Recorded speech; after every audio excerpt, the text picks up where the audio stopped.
So one of the most talked about economic issues of today is the global chip shortage. I just had a firsthand experience of the global chip shortage where I actually ordered a newer, higher quality microphone to use for videos on this channel, but it turns out the manufacturer had to use a different chip due to the shortage, and the sound quality on the microphone I ordered was much worse than I had anticipated, and I ultimately had to return it.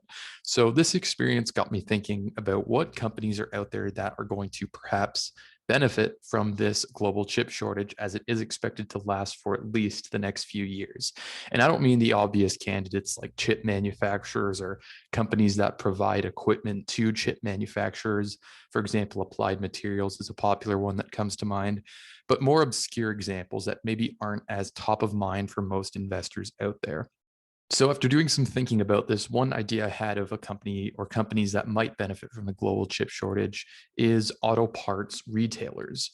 And the reason for this is because semiconductors or chips are extremely important for making new cars. In this article, it says here, every car has at least 2 or 3 dozen microchips, depending on the type of car it is. So what this means is if there's a chip shortage, one, you're going to have fewer cars that are made as a result of this.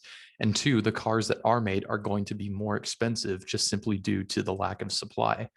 And in addition to that, car affordability is already a problem for many people in Americans because the companies we're going to look at today are American companies. For example, this CNBC article I found here shows that in all but one of the 25 largest US metro areas, households with median incomes cannot afford the average price of a new car. So to me, it's pretty clear that there is an issue with car affordability, and it's an issue that's only going to get increasingly worse, one due to the global chip shortage, but also due to inflation.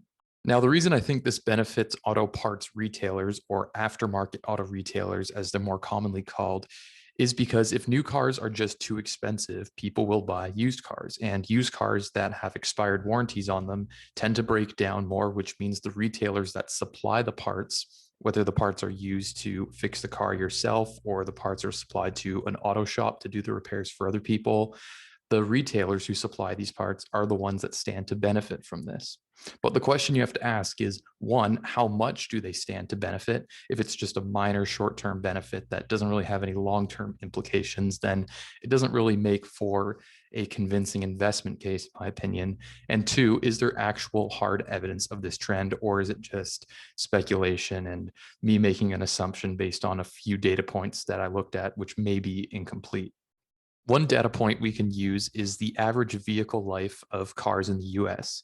And currently it sits at about 12 years. And if we compare this number to what it was 20 years ago, so in the year 2001, at that point it was about 9 years. So not a massive increase there, but definitely a notable increase that shows that Americans are hanging on to their cars longer. And with the rising cost of cars that we're likely to see in the future, I would imagine that this trend continues on its trajectory. Now, another thing we can do is examine the actual price inflation of specific models. So I went to this research report here, and the number that I want to direct your attention to is down here, where we could see that year over year, so we're comparing November 2021 to November 2020, the average price of these specific car manufacturers here. So you have some pretty common ones, some more obscure ones like Rivian, but overall pretty common ones. And across the board, it's up 13.2%. So that is not normal. That's higher than usual inflation, again, likely due to the chip shortage. But it does show that customer car affordability is becoming an issue. And if it is, more people are going to have to resolve to using used cars that do not have warranties, which will lead to potentially more revenue for the aftermarket auto parts retailers. So there are three main aftermarket auto retailers that I want to take a look at and introduce you in this video. And they are number one, AutoZone, which is the largest. They have about 5,600 chains worldwide. Number two would be O'Reilly Auto Parts, second place with 5,300. And then third would be Advanced Auto Parts with 5,000. So you can see the top three are in a pretty significant lead over the fourth one, which only has just over 1,000. So what we're looking at here is an investor presentation from O'Reilly Auto Parts, which is a company we're going to get into in this video. But as we can see, what they're also showing here is the industry is becoming increasingly concentrated as the market share of the top 10 auto parts stores is growing. It went from 44% in 2010 to 54% in 2018. So it's becoming more consolidated. And this is a pretty common trend that you tend to see in industries where they tend to get dominated by a few companies that once they reach a certain size, they can achieve economies of scale, which means they can offer lower prices because they're selling so much volume. They can pass those cost savings on to their customers, which creates this virtuous cycle that eventually leads to a pretty good business overall. So what I decided to do was look at a few key metrics for each company to see if I could get a good idea of which ones are potentially better and therefore worth doing a more in-depth DCF analysis on to get an idea of what sort of future performance is currently being priced into each respective business. Now, keep in mind, all these companies are extremely similar. Yes, there are some minor differences between them, but broadly speaking, these companies are quite similar.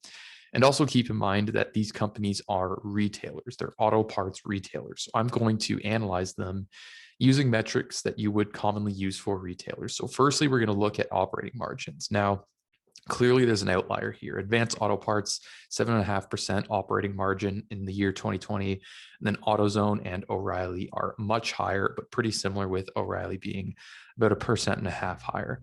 So when I saw this initially as the first metric I looked at, I was thinking, okay, maybe Advanced Auto Parts is operating in some different industry that has a lower margin that's causing it to be lower. But from what I could tell, that's not the case. They just quite simply have not been executing quite well, and their margins have actually been declining over the years. If we take a look at Advanced Auto Parts here in Ticker Terminal, and we actually extend the chart out a bit to see what the trend in operating margins has been over the years, we can see 10.5% in the year 2013, and it's kind of been on a downward trend, and it's currently at about 8%. Now, if we compare this to AutoZone, again, we'll do the same thing, extend the data back a few years, take a look at operating margins, much higher, and it's actually been slightly improving, pretty constant overall at about 19, 18, and then it's gone up a bit in recent years.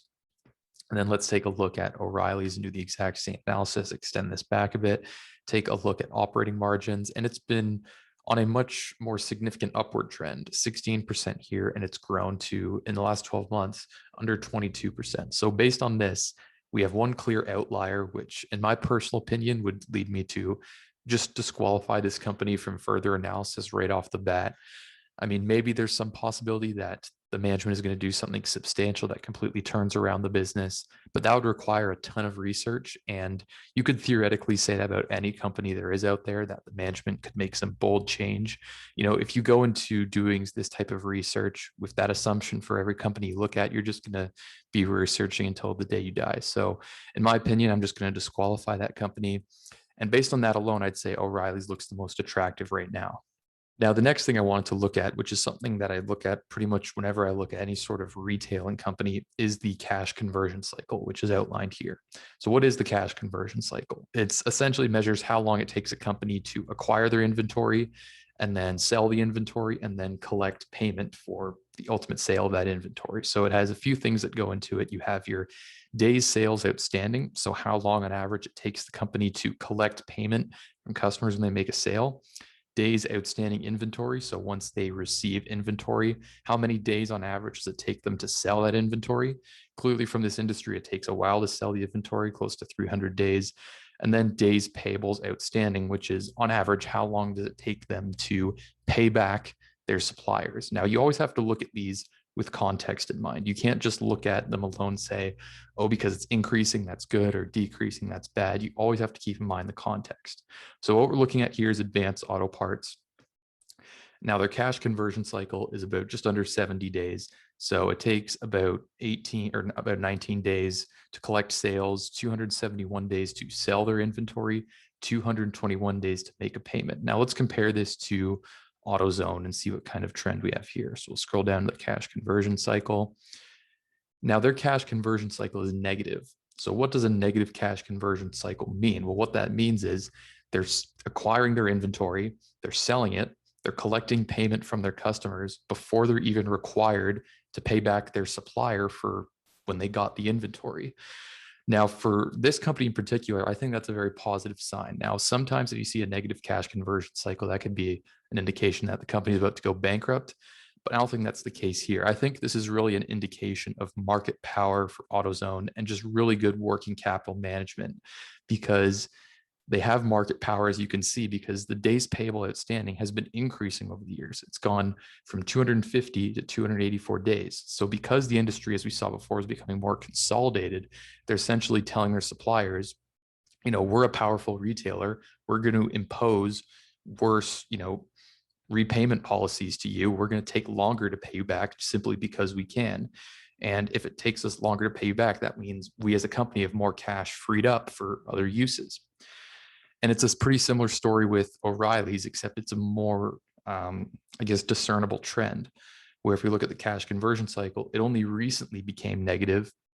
And we can see days pay bills outstanding has been increasing 215 to 220, 254.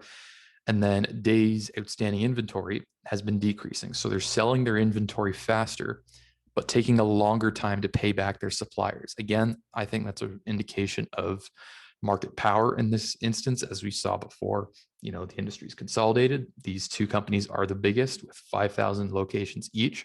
So I think that is definitely a positive sign.